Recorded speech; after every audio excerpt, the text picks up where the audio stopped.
is Hadley Witcher. Hadley is a writer, photographer, and mother of 2 children. She received her Bachelor of Fine Arts from Cornell University with concentrations in sculpture and photography, and later settled near Santa Fe, New Mexico.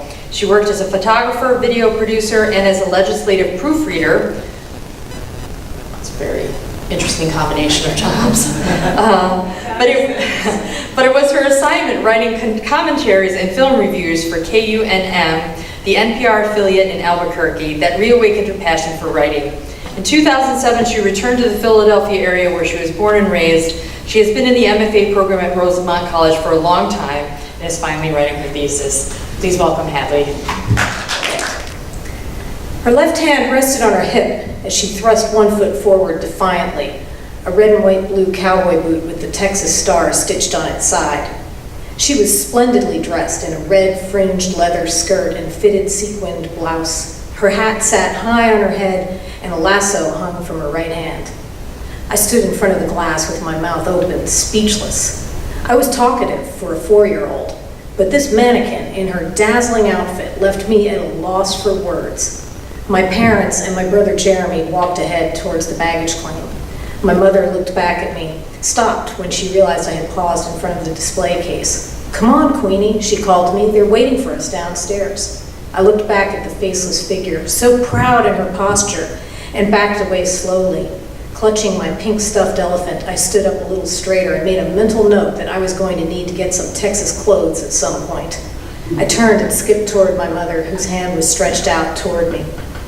We'd been traveling to Houston every year to see my father's family, but this trip would be the first one I'd remember later. We always went at the end of February, just as the days were getting longer and the final stretch of winter began in the Northeast.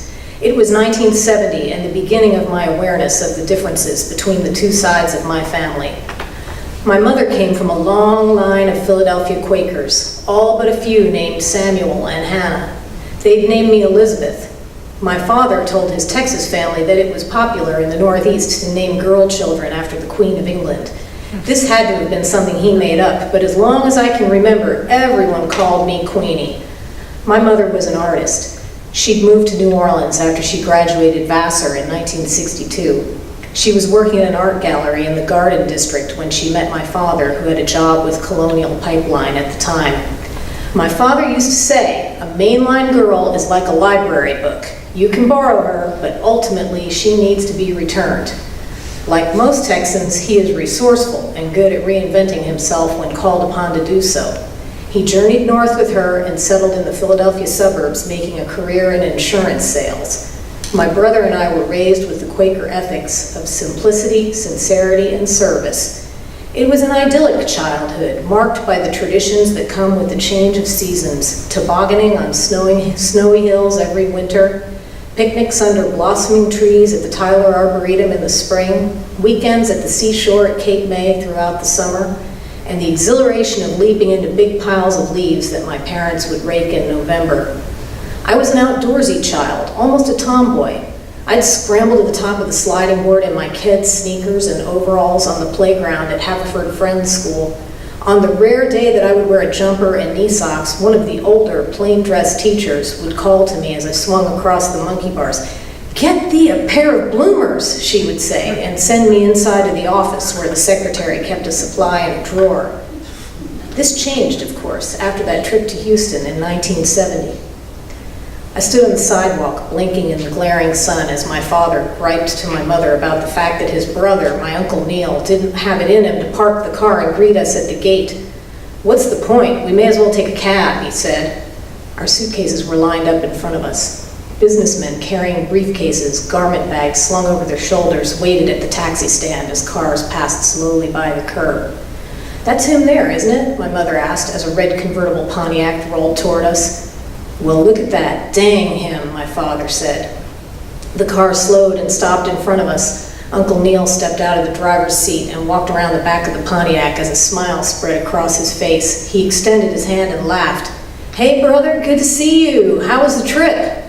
He greeted all of us. He gave my mother a kiss on the cheek. He messed up Jeremy's hair and hoisted me off the ground.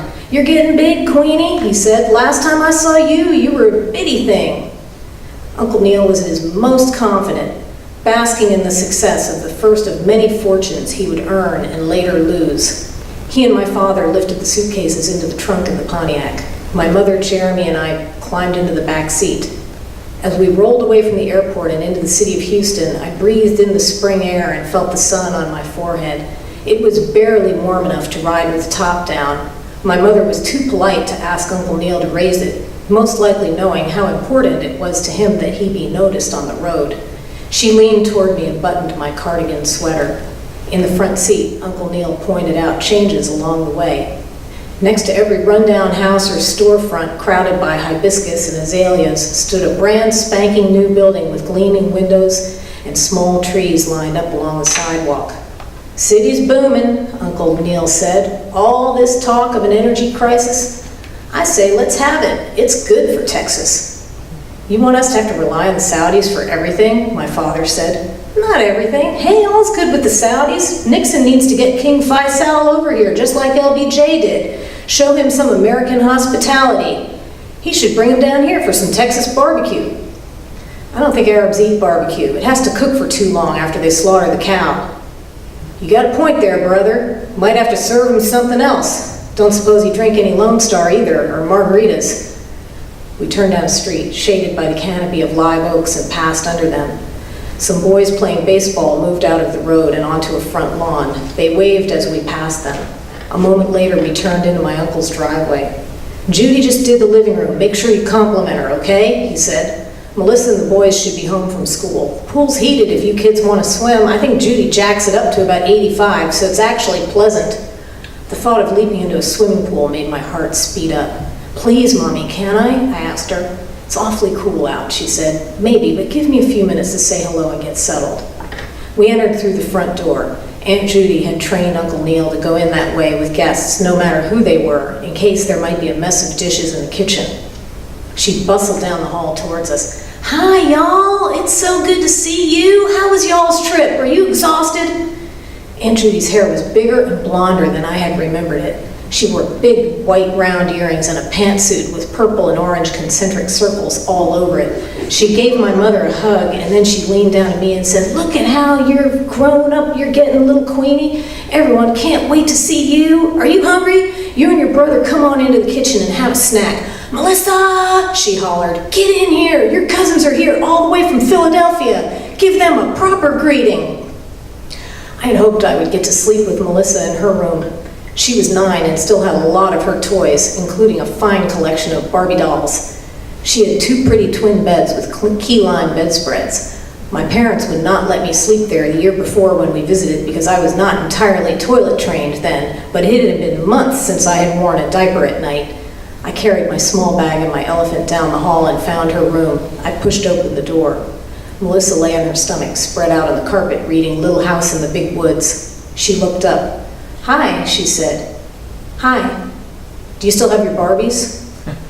"They're over there." She nodded toward the bookshelf. "Do you want to play with them?" "Can I look at your clothes first?" I asked.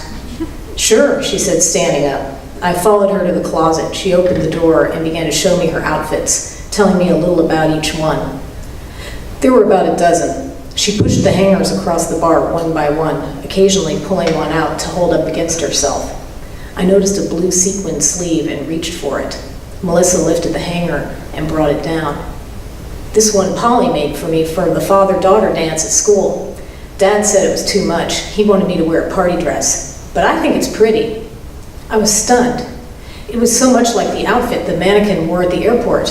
I was beginning to believe that every girl in Texas owned a fringed skirt and sequined blouse. "To Las Vegas," my father would say later. "All the girls down there are trying to look like Dolly Parton." For my part, I just wanted to try it on, but something in my mind nagged me not to ask Melissa if she'd let me. My mother had told me that Melissa's clothes were important to her and that I should try not to bother her with things she might not want to do. "Come on," Melissa said, "let's get something to eat." After milk and Oreos in the kitchen, I was able to convince my mother to take me swimming. Aunt Judy found a swimming bubble in the garage, and I raced to put on my green bathing suit with the big red apple on it. Other family was beginning to arrive at the house. My father's 2 younger brothers, one of whom was not married yet and brought a girlfriend, and Grandpa Bob. Earlier in the afternoon, there had been much hushed talk about Grandpa Bob, and how the fact that he would be the first to see us on this trip would send Polly through the roof in a fit of rage. My paternal grandmother, Stella Pullman, was always known as Polly to us and to her older friends. I couldn't wait to see her, but in her mind, Grandpa Bob was the devil incarnate at worst, and at the very least, someone she just couldn't be bothered with. As his grandchild, I could never see him either of those ways. He was my nice old grandfather who never forgot to send me a birthday card with a dollar bill in it for each year of my life. All people have a past, and who they are to us can be different than who they are to others. Grandpa Bob kept his cards close. I never could tell where he stood when it came to Polly. It was clear, though, that she did not want to be in the same room with him ever, and this turned the landscape of my father's life into a minefield. Being the oldest of 4 boys, it burdened him. Sometimes I think he followed my mother to Pennsylvania for the clear horizon it offered. A faded great city was what my father called Philadelphia. Its narrow streets and brick houses, societies and clubs composed of descendants of the founding fathers, its myriad of traditions, its gentility, were all things that took a long time to adapt to. Yet he did not have to walk among distant cousins descended from Samuel Wetherell like my mother and I did. His ancestors migrated west generations before. He did not feel the responsibility of carrying on what's always been. For him, Philadelphia was a fresh start. Aunt Judy strapped the swimming bubble around my waist, and I ran to the edge of the pool. The clear water undulated, the color of faded denim in the late afternoon sun, as my brother and cousins kicked and dove. My mother, her pretty flowered swimsuit tied behind her neck, stood in the shallow end not far from me, waiting. She was accustomed to my independent nature and was willing to let me jump in on my own despite my young age. I hesitated, then leapt out over the water, plunged under for a moment before the bubble pulled me to the surface. Near the pool, my father sat next to Grandpa Bob and opened 2 bottles of beer with a church key. Uncle Neil shook charcoal from a bag into the kettle grill. Aunt Judy passed a tray of chips and dip to my other uncles. The only missing person was Polly. I paddled toward my mother and wrapped my arms and legs around her. Thank you. If you'd like more information about the Rosemont MFA program, you can visit our website, www.rosemont.edu, and find out about all the fantastic events we have. Thanks.